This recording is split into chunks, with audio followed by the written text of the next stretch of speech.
walking alone, the streets are empty. The only thing I can see is my own silhouette. I'm getting stronger, step by step. The clock is ticking, but there's no time for regrets. I've been flying from town to town, from London to Taiwan. I've been all around the globe, trying to protect your soul. We are heroes tonight. We will fly above the sky. We are heroes tonight. Yeah. We are heroes tonight. We will fly above the sky. We are heroes tonight.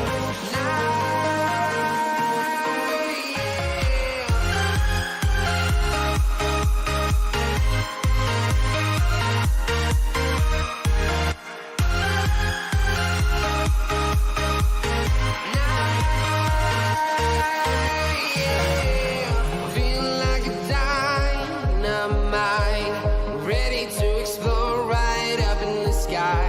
I need you to listen, I need you to hear, and don't show any fear. I've been flying from town to town, from London to Taiwan. I've been all around the globe, trying to protect your soul. We are heroes tonight. We will fly above the sky. We are heroes tonight. Yeah. We are heroes tonight. We will fly above the sky. We are heroes tonight.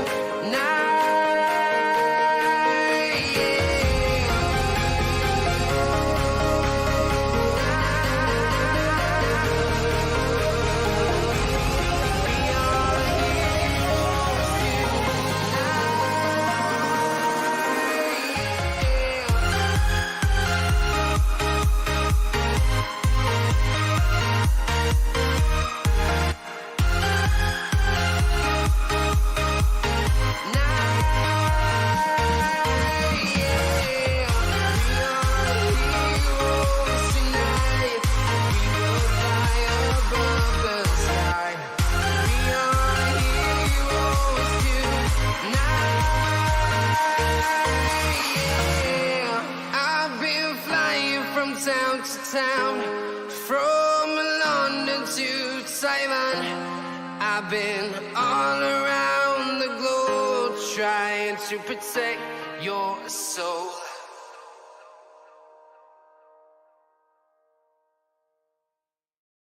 Before Shopify, were you wondering, where are my sales at? But now you're selling with Shopify. You're easily selling online, in person, and beyond. Discover how millions of entrepreneurs use Shopify to ignite their selling. Sign up for a $1 per month trial period at shopify.com/YouTube audio.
close till I get up.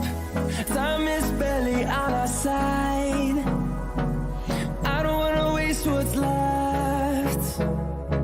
The storms we chase are leading us, and love is all we'll ever trust. Yeah, no, I don't wanna waste what's left. And on we'll go,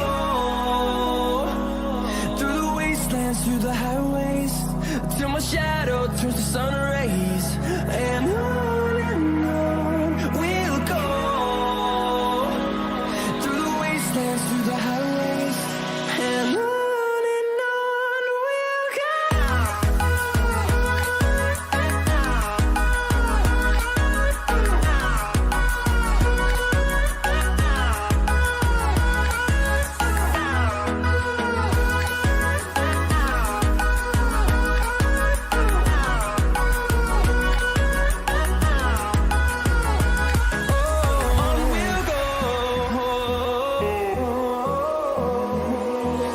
Finding life along the way, melodies we haven't played.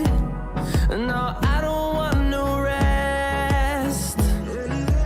Echoing around these walls, fighting to create a song. I don't wanna miss a beat. And on we'll go, through the wastelands, through the highways, till my shadow turns to sun rays. And on we'll go, through the wastelands, through the highways, and on we'll go.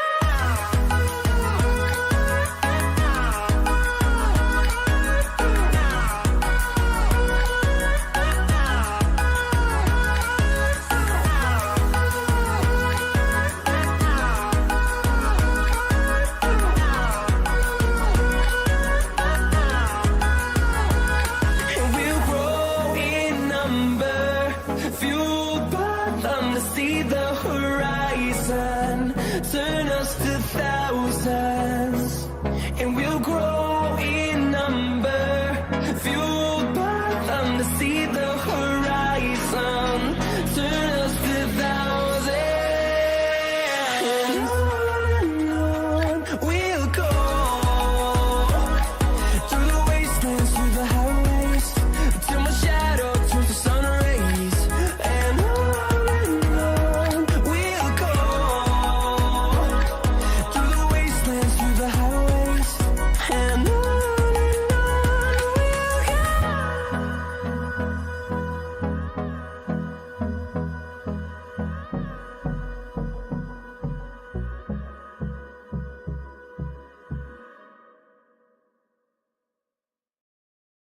Work goes smoothly when you know the right steps. With Asana, you can coordinate tasks across teams and stay on track, so your team can spend more time celebrating wins. Try it for free at asana.com.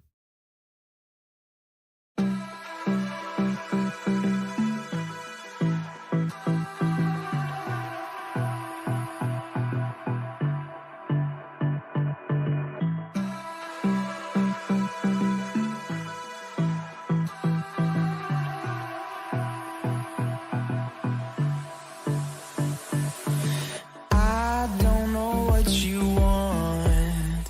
Let's have a bit of fun till I downfall. My love, if you feel like I do right now, don't say you're on the run to the other side, my love.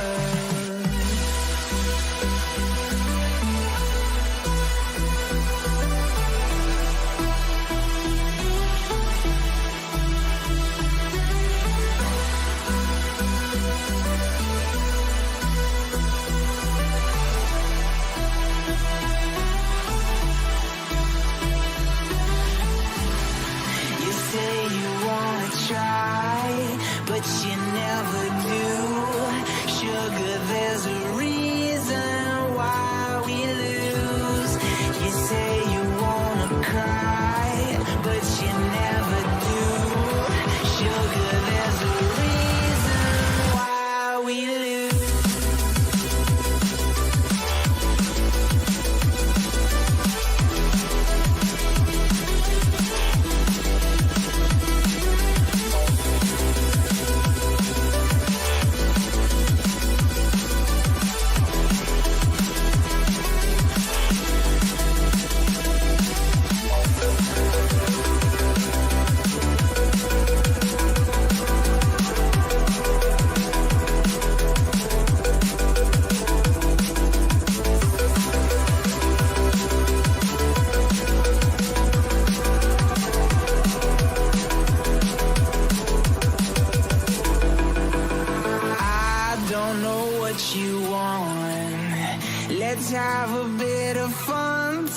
my downfall. My love, if you feel like I do right now, don't say you're on the run to the other side. My love, you say you wanna try, but you never do. Sugar, there's a reason why we lose.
invincible.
I know that today's guest is really special to Penn because I think this is the first interview that I can recall, and maybe I'm, corrupting my old memories, but where Penn didn't try to cut, like sometimes if a guest tells like a vulnerable story or something a little bit heavy, he'll cut it with humor, which I think works really well. But he never did that with Sarah. He just sort of like let it stay in the room, and I really felt like it was a sign of respect. Like I just felt like there was like a special respect from you to Sarah. I felt it today. That was really sweet. I think I might have done that with Domino as well. Yeah, probably. It's true. Yeah. So every other guest who's been on the show, Penn has no respect for you. Yeah, basically. And you just need to know. Yeah. Come on You this show, thought he get was lovely. disrespected. You thought, wow, he's really great for a celebrity. No. For a celebrity, not for a human, but for a celebrity. We do get into that a little bit. Today's guest is, I think, a special treat for our listeners. Sarah Gamble. She is a prolific writer in television. She was first a showrunner on Supernatural, a series, a huge, huge cult hit back in the day. She came on, she wrote up through the seasons, and then by season 5 was a showrunner then. She's also known for co-creating and showrunning The Magicians, which was on Sci-Fi. And I think at this point, most famously, for my show, You. Or her show. Mm-hmm. Her yes, I can finally say something other than to clarify the name, my show. I can say her show. Her show, You, about me, written by her. Mm-hmm. Yeah, so this was for people who don't know, Sarah is bidding Joe adieu.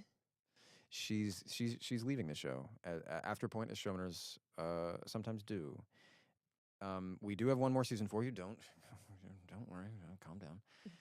But season 5 will be helmed by some of our other writers. So this was a poignant farewell, both to Sarah as the formal head of the show, but then also a bit to the show itself, because soon we're gonna be done, guys. We're gonna be done. We can lay Joe to rest. But we had some real poignant conversation around that and other things. I think you'll really enjoy it. So please, get on down. Listen in. Welcome to Pod Crushed. We're your hosts. I'm Penn. I'm Nava. And I'm Sophie. And I think we could have been your middle school besties. Stealing our cousin's Playboy magazines to make paper mache. Oh, that's just so sweet. You took it to a place I was not expecting. Sarah, first of all, as we speak now, this is the first time since we would have met that you're no longer my boss, technically, which is very poignant, right? Right? Yeah. You're like, I'm not sure. I'm like, pretty sure I'm still your boss. Well, I think we're both producers of that show now. Yes, that's true. But I I'm mean, not as your the showrunner anymore. Yeah, as a showrunner, I mean, you're still co-creator. Anything could happen. You can really get back at me now. Yeah, right. It's all There's going to be go down his next murder 45 victim is going to be named Sarah. Yeah. Oh my gosh, no. I kind of want to start right off with a few questions that maybe they're obvious, but I've been thinking about. Okay. Is Nadia the closest character in our show that you've ever written to yourself? I actually never slept with a professor in college. Okay. Not for lack of trying. There was one. I did flirt with a lot, but he had very recently married a former student, so I was just a little too late for that.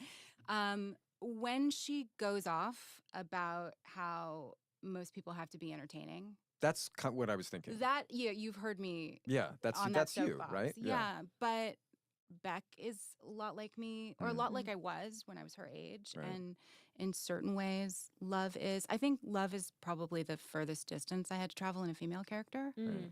Ellie is like a cooler version. Sure. Yeah. You At a different so- age, I suppose, just like every phase. The person I'm a lot like is Joe. Yeah, that makes Minus sense. the murder, Yeah, no, but I the think actually- judgment in my head, Right, I right. really monetize that with this show. So that's actually my next question. I just want to spend a moment because you're Joe's thoughts in a way. So I just wanted us all to appreciate for a moment, like just hats off for How screwed up that is. It is. Yes. I mean, yes, you're turning it into, yes, you have to subvert it. You have to do all that crazy stuff. But just appreciating for a moment, like the Joe's thoughts. I mean, they've become a thing. They've become a thing. It's now kind of inseparable from me and my vibe in the world. Like so many memes, So I guess like how do you feel now? You're passing Joe's thoughts off to people that you know very well and trust. Yes. But how does it feel now to be sort of on the other side of having done this? Well, I should start by saying they've been writing Joe's thoughts with me the whole time. Mm. It really, writing television is not usually a solo sport, Right. as right. you know, and I wrote the pilot with Greg Berlanti, who was the one who said we should call the voiceover Joe's thoughts because it's a separate character. Mm. So this is a technical Interesting. thing, but you know, usually you read a script and if you're hearing voiceover, it just says the name of the character and VO. then VO. Yeah. But he was like, it's not Joe VO, it's Joe's thoughts. And Joe's thoughts are going to mostly be the opposite of what he's saying. It's almost like the other half of him. Yeah. So, you know, Caroline invented it.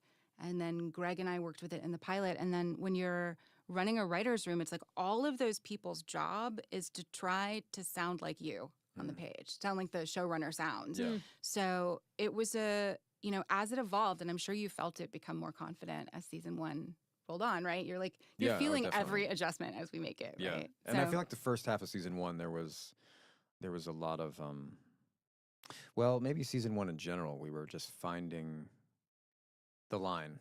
Are there any thoughts that kind of hit you the hardest? Because for me, I get them all on a script. I'm not creating them. So sometimes when I'm doing the voiceover, I'm surprised which ones hit me. I'm surprised, oh, that one kind of made me more emotional than I thought. Or like, ooh, Yeah. that one was harder to say than I thought it would be. Or, you know, what have Yeah. you. Is there any thought that hit you the hardest or that you remember? The feeling you're talking about of something is uncomfortable or feels weirdly vulnerable, that's kind of the feeling I'm looking for when I'm writing a lot of the time. Yeah, It's like it's a good sign if you feel bad when you're writing a script I feel you. because you're getting at something a little scary or a little dangerous or a little controversial. And that's what you don't want to do the thing people expect you to do. So I follow that a lot. I mean, Joe's thoughts work because he's being mostly honest with us, right? I think this is part of why the show works, is the seduction of like only we watching the show know what he's really thinking. So like he's our friend, not the person in the scene. Of course, he's also lying to himself, so that only works so much. But you know, in order to pull that off, it's like what you have to do is write dialogue that makes the character kind of that doesn't flatter him. Yeah. You know, it's like our pure, not pure, you know, our pure thoughts, our uncensored thoughts, they're horrible. All of us think horrible stuff all the time. At least everyone I've ever talked to. Oh, yeah. The cynicism, the sort of the Yeah. animal part of us that is just like sort of reading the world for danger, I feel like is what that is. And wants to be better Yeah. than other people, which is a huge thing for Joe. Yeah. Any chance he gets to look at someone and decide that he's better, he goes for it. And I don't walk through the world thinking that way all the time, but I know what that feels like.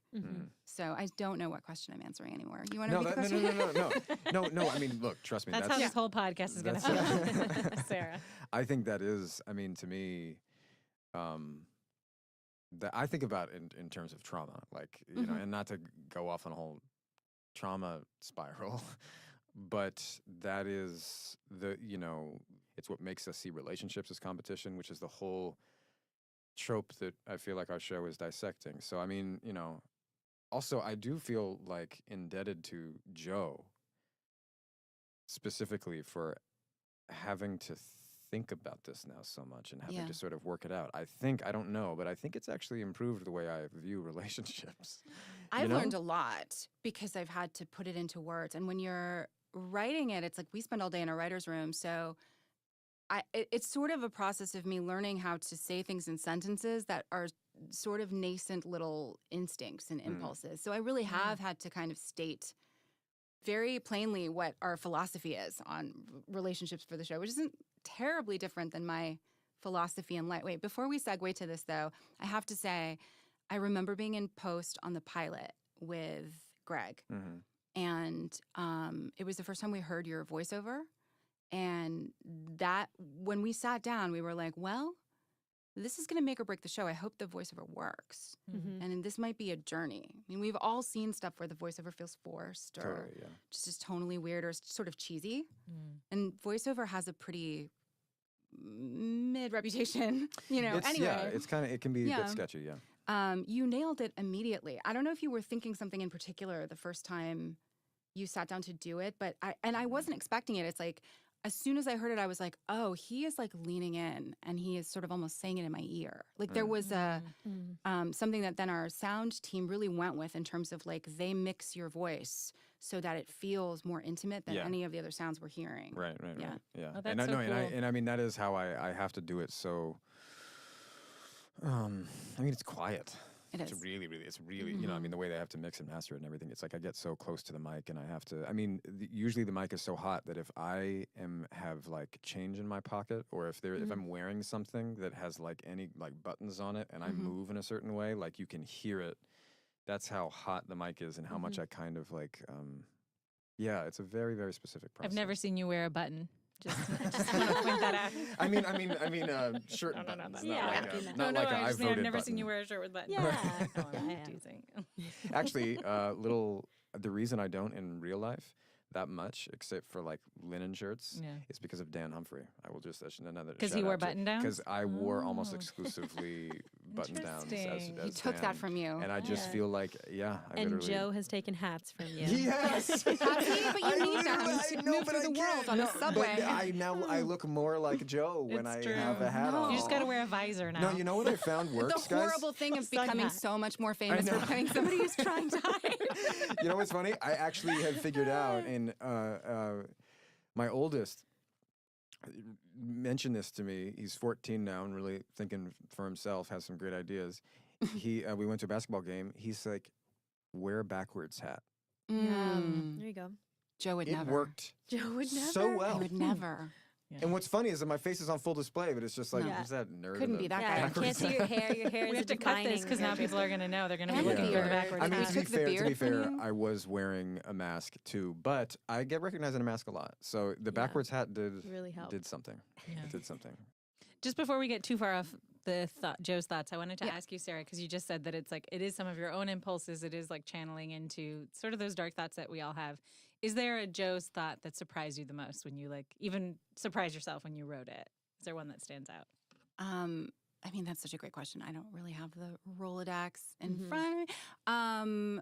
I feel, one thing that surprised me, and I can't take credit for it. Again, it's like everything is a big mush, and probably I saw it for the first time because somebody handed me a draft.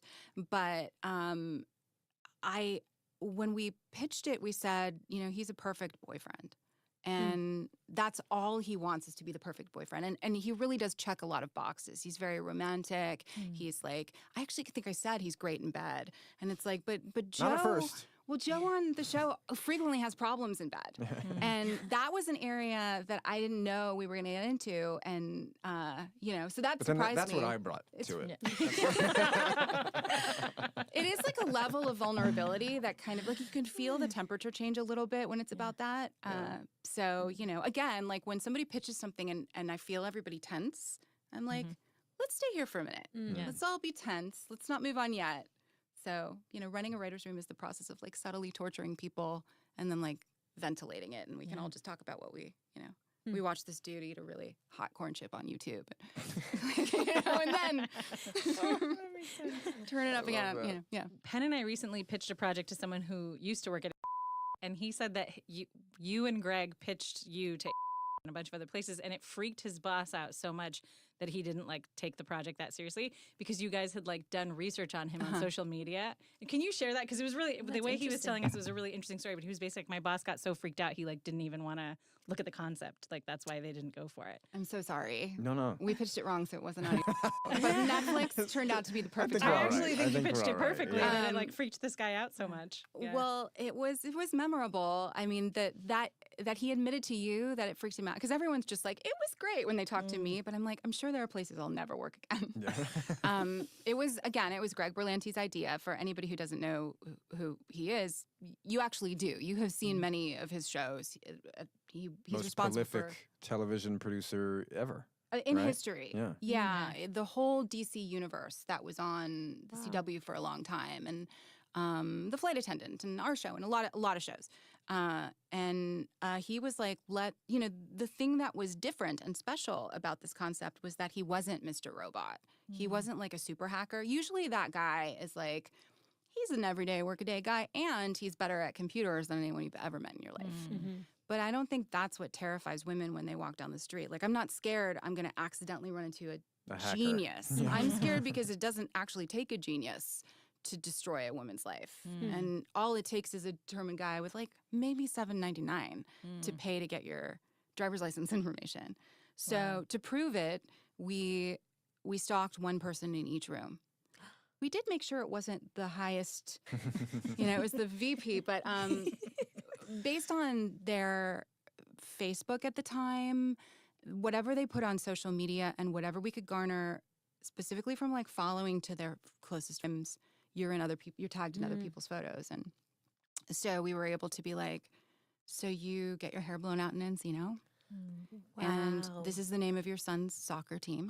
Oof, yeah, that one be like, And it proved the point, though, that like all of us should just hide in a cave until we die, because it's a very dangerous place out there, and you don't know. But That's also, I think, a really, for the legacy of this show, whatever it ends up being, it wouldn't have been the same if he was talented at that. I mean, I think of him as he has above average intelligence. Yeah. One of my favorite things about him is that he's so well read and that he's genuinely self-taught. He really, that part is kind of like also something I feel like is almost heroic about him. I love that part of him. That's the part that I, for all the things I say in press about him, I can't think that way when I'm shooting. So like that's the part of him that I love. That's the part of him that I connect to like entirely. Yeah. Yeah, but also he liked typewriters in season 1. He was collecting vintage stuff. That's right, yeah. And so no, he couldn't also be like, let me hack the algorithm or whatever it is people say. Yeah. I'm clearly not that writer. There's a little note that I wanted to give you that I have heard some feedback from friends and journalists alike, who all in this case happen to be Black women, who have said that they feel like an unusual safety in that no Black female characters die. So first, props. That's a lovely thing. That's a lovely statistical little nice thing to have.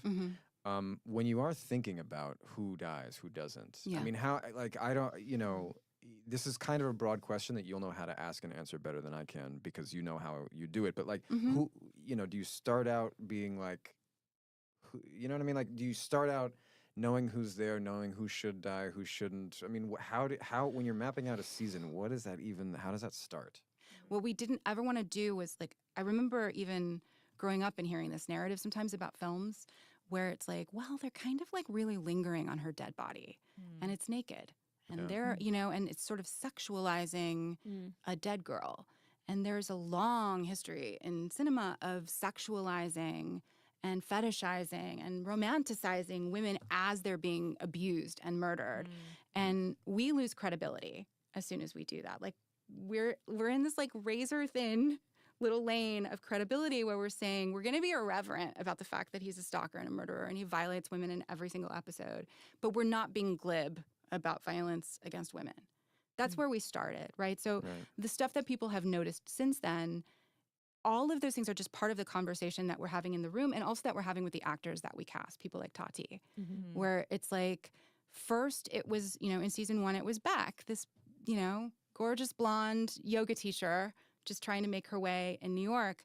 And as, the story continues with characters like Delilah and Marianne, and so, in other words, women of color, it's like part of that conversation is, well, Beck's expectation of safety walking down the street is different than Marianne's expectation of safety. Love's expectation of safety is different. So, like, there's certain things that Marianne just, like, wouldn't put herself in that. So those conversations just start there with kind of like the facts of the case about what it's like to be a girl in the world. Yeah, right. Yeah.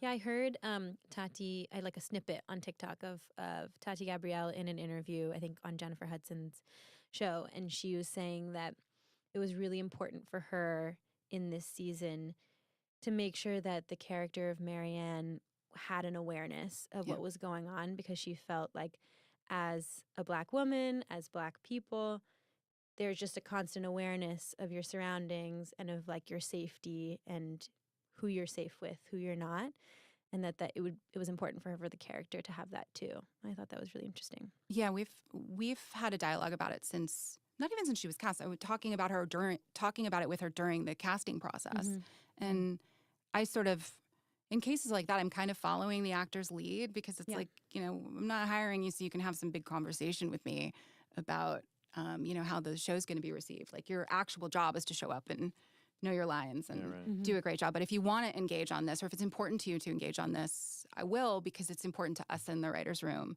to just, I never imagine that I'm going to have like a show that perfectly, doesn't step into any problematic, like, writing is problematic. Something is always going to be problematic for someone. So our sort of standard for ourselves making this show is just be conscious.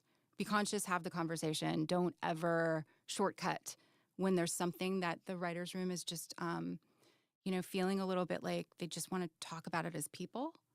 Then we just stop and we talk about it as people. And then Joe's dancing in his underwear with the chef's hat on. And then we make this crazy, the other end of this thoughtful process is this insane show. Were you guys ever considering anyone else for the role of Joe? You don't have to say who, but that's one part of the question. I want to know names. And the other is, why Penn? Why were you guys so interested in Penn?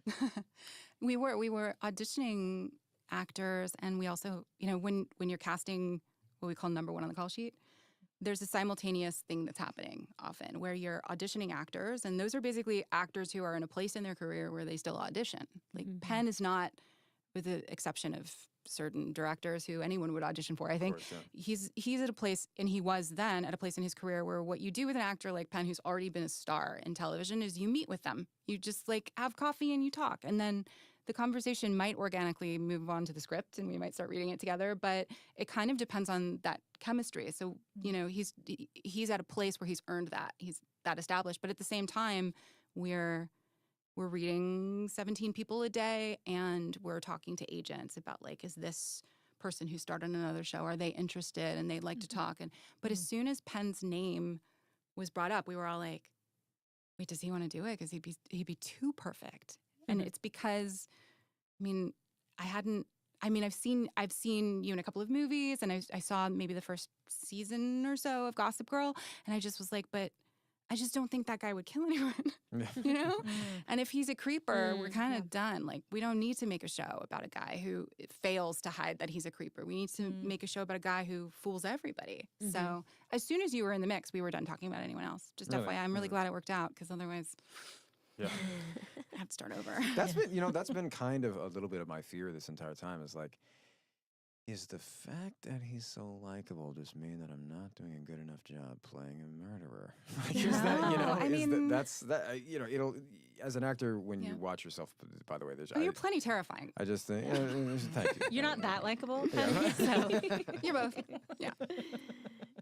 But it's definitely always there, the monkey. Is it a weird thing? It's like, I don't think it's something you control. I think some actors, and we all have, I think, a slightly fraught relationship to the word likable. I don't know if you do, but I do, certainly. Well, I think actually, something we've touched on here, and I think what we've talked about a lot is like the likability for women is a totally different, I don't know, marker or something than it is for a man. But it's like, I don't know that it's something you're doing. It's sort of what your energy is and what the camera sees when we pointed at you, that like, I think of actors like Bryan Cranston is like that. And so they made a show where he was progressively more horrible for 5 seasons in Breaking Bad, but we were so on board. We really, it's like a strange superpower, I think.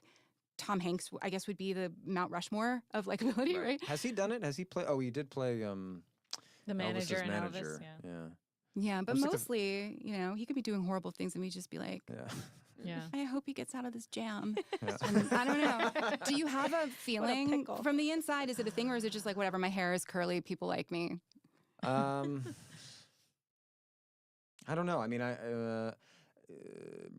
the little gap in the It's teeth. the nose. I think it's also the little gap in the teeth. Oh, they've been thinking about it. Actually, I do think the gap. I do think the gap does a lot. The gap makes me look younger, and I think it does something there. Well, I don't know. pertains to this show, but I just know that probably as an actor, your relationship to your image or Mhm.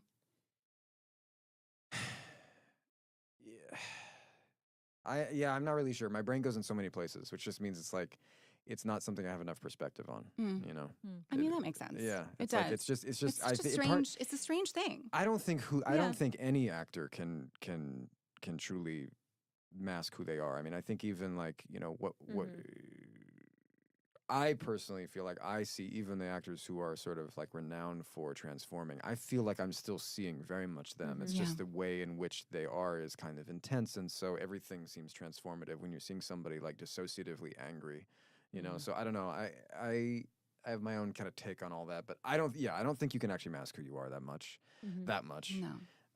Unless you are somehow like really one of those special sociopaths. In which I will case, say this. I don't mean to embarrass you. I'll be very quick about it, but there are plenty, I'm going to shock you guys and tell you, there are plenty of actors, well-known actors working in Hollywood who seem incredibly likable and are really, we're just going to say really challenging in real life. Like what the camera sees and love and what we love as their fans does not translate into day-to-day interaction with them. And they're not great people. And so you are really as advertised, you know, you really, really are. And it's funny because like I've had the experience of being on shows where, you know, you're basically casting people who have never had their name on the back of a chair before. Right. They're very new to it, very young.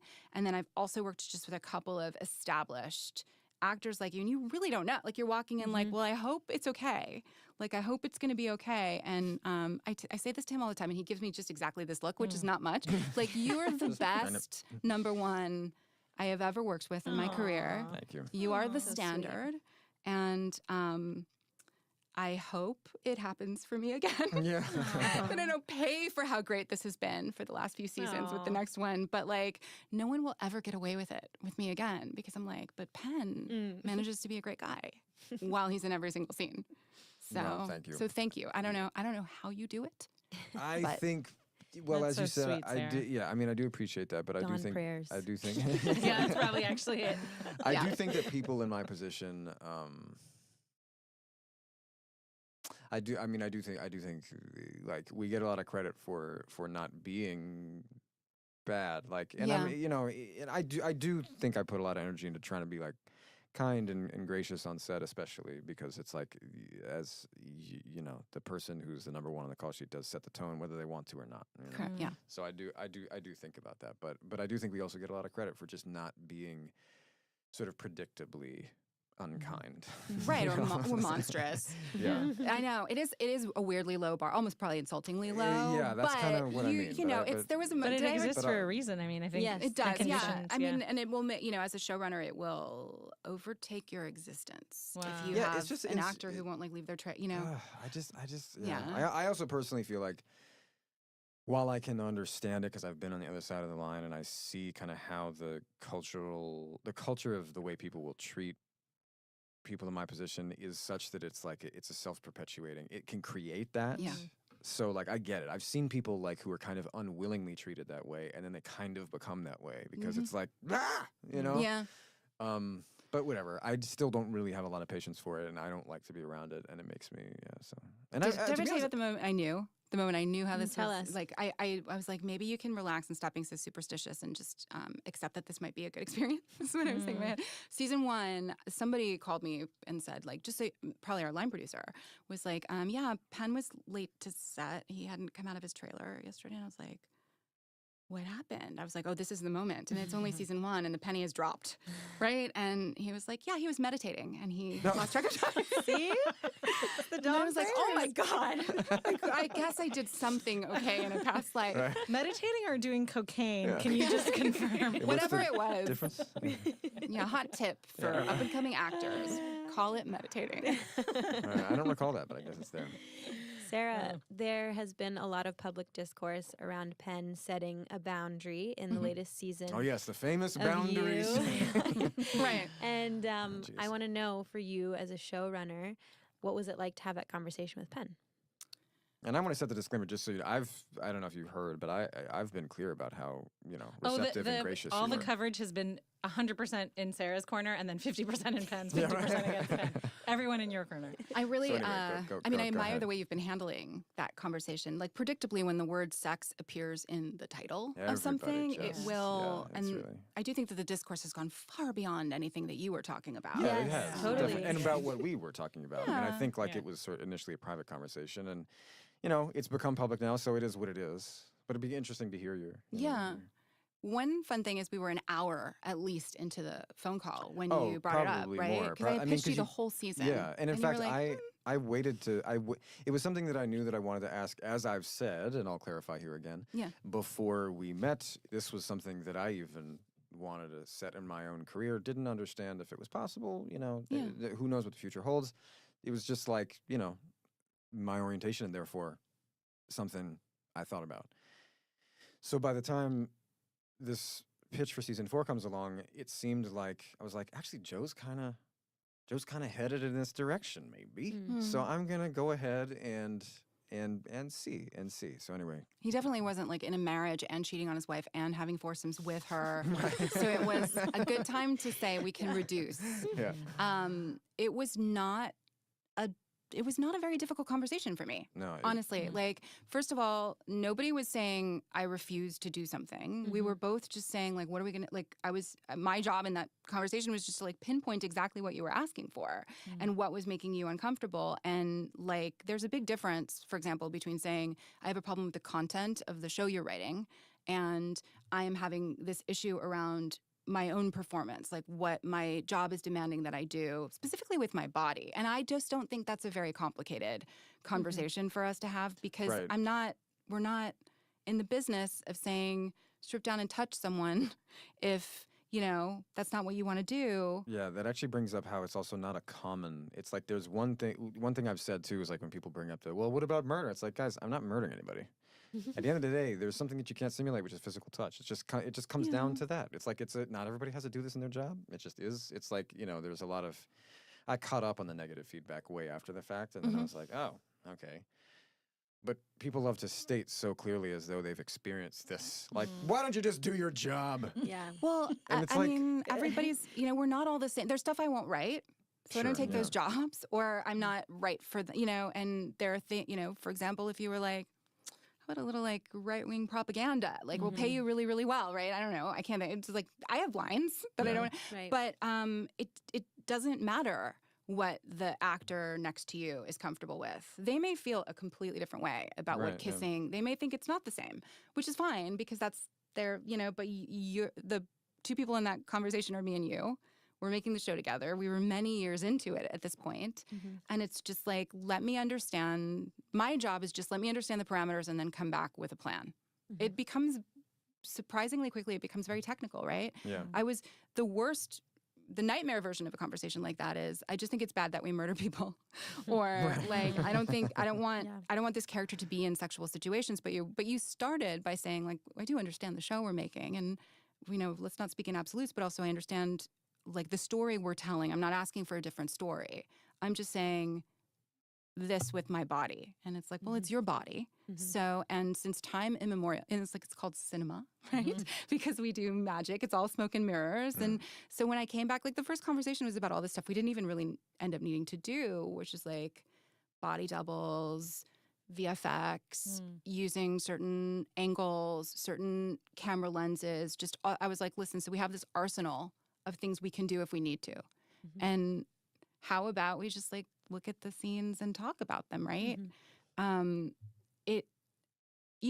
I will say that, so I haven't been doing this as long as you have, but almost, right? I've been working in television for almost 20 years. And the industry has changed a lot. In that time, I was frequently the only woman in the room when I started, and the only woman on set. And, when intimacy coordinators became a thing, I was very relieved because I had been sort of an amateur intimacy coordinator for a couple of years. There were times when I would fly to a set in Vancouver because I felt like I should be there that day because something very intimate was going to happen, and I just wanted to be present. But it is also a weird feeling to be the boss and it's not quite right. So I was relieved that we were making these strides and having this conversation at all, because I'm certainly not in this business to make people feel bad and weird and uncomfortable. Like, we're playing games and we're having fun. We're all doing what we love the most, hopefully, and nobody's feeling weird about people touching them. And so I'm glad. I have to say, I think it's nice to have that conversation, imperfect as it has been, it's nice to see that conversation happen where a man has been talking about this, because I think people hear it a little bit differently when it's a woman saying that, and usually it is. That's true. Yeah. And so I appreciate that about you. That's an interesting perspective on it too. Yeah. The nature of the way that we had that conversation, it felt like it was just kind of, if it hadn't become a sort of a public soundbite, I don't know that people would have noticed that much, And No. But I think so. I've had my qualms about whether or not it feels like, well, is that like, but I do think you're right. I think it's positive that at least some man has entered the conversation as well, and I don't necessarily see myself like in that role doing that thing all the time. But it does seem like maybe just a necessary part of it. It's just like the same way that we're gonna all have different comfort levels with a lot of stuff. You have the comfort level you have with disclosing how you feel publicly and talking about it and having conversation about it, which is great. Yeah. And but the funny thing is, people would be shocked to know all of the things that were faked or different or rewritten on the day, or like one of the actors had the flu, so like nobody was kissing. And if we do our jobs right, if the director is clever on the day and then the editor and I are clever in post, then you won't be watching it going, why doesn't this story work? We'll have found some way to rewrite and reset the scene so that it gives you whatever feeling it needed to have. And that happens all the time with people who change their minds about taking their pants off in a scene, or for whatever reason need to stay 6 feet for COVID kind of stuff, So, where the rubber meets the road, it was not a very big deal for the season in terms of, there were a couple of things, come to think of, where like we were sort of figuring it out a little bit in the writing, and there was like one scene we had to reshoot. That's right, yeah. But I feel like that wasn't even, that was more, are you talking about the Kate scene from episode 3, I think it is? That, I mean, In the park? Yes, in the park. But it wasn't originally in the it park. wasn't originally in the park. No.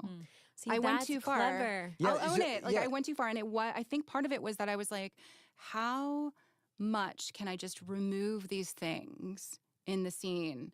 And so the fact that the two of you were like hate flirting a lot at that point, I was like, so there won't be any kissing.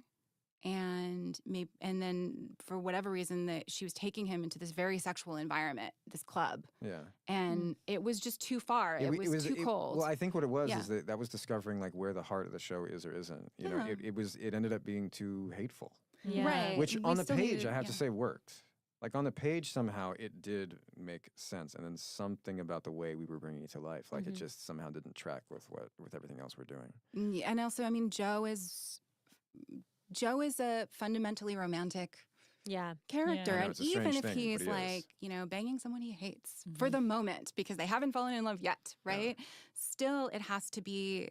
This is what I learned, still learning in season 4 of the show, right? Like, it has to be the romantic comedy version of this. We're not going to do the David Fincher version of that scene where it's cold and it's clinical and it's, sexy. We're going to do the Notting Hill version. I would say David Fincher's even gone where it's not even sexy. It's just, it's very, it's like. Disturbing. It's Sarah, this is so vindicating because we said to Penn at some point, we think that You is basically a rom-com, but also, and he was like, rom-com? I've never thought of it as a rom-com. It's both at the same time. No, I mean, I knew what you were saying, but I think the way you said it, I was trying to catch you in the, I think you were saying it, Sophie. And I was like, it's not a rom-com. I know. I really did love Joe until episode 8. Yeah. Now I'm. Uh-oh. Sarah, I want to ask a couple questions about Love because she's so iconic. Yeah. So I want to know, one, like, I think Victoria has said that she knew from the beginning that she was going to get killed, like that it was a 2-season arc. Yeah. Given how much people became obsessed with her and how good she was, did you guys ever think about not killing her? And were you nervous when you did kill her, like how people would react? No, I mean, that means we've done our job and she's done her job. I mean, Victoria is very special. And I think a lot of why people react the way they do is about like just who Victoria is as an actor and then also the chemistry between the two of you when you're working.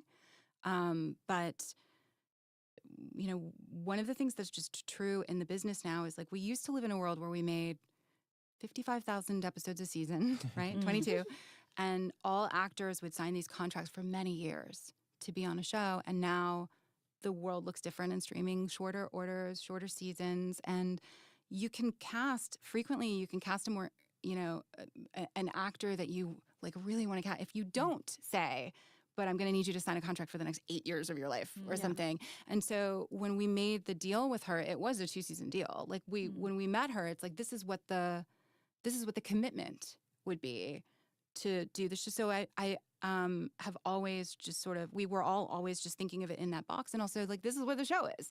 The show is like, you don't get to have nice things on this show. Like, because Joe messes up all the nice things. Yeah. So eventually she got to go. Everybody he loves got to go. You say that like a parent. I just like, and the viewer is a toddler. You're like, I'm gonna have to take that now. I'm going to have to. Is that your But- toy? Yeah, I know that you like that toy. You know why I have to take it from you? Yeah. I mean, I was more just like, she is going to crush that death scene. That's how I felt She about really it. did. And she too. did. Yeah. The like shaking mouth. Yeah. It was the hardest. I was like, I really hope this works out because I'm asking for them to be like paralyzed and I know. poisoned and I know. talking and oh no. You didn't just ask one of us to be paralyzed. You asked both of us to be Yeah, yeah. paralyzed. So good. This could go a number of ways. You pulled it Yeah. off. You should do this professionally. Well, you know, she had to do more, like she had to go into paralysis and then speak as she died.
The only thing I can see is my own silhouette.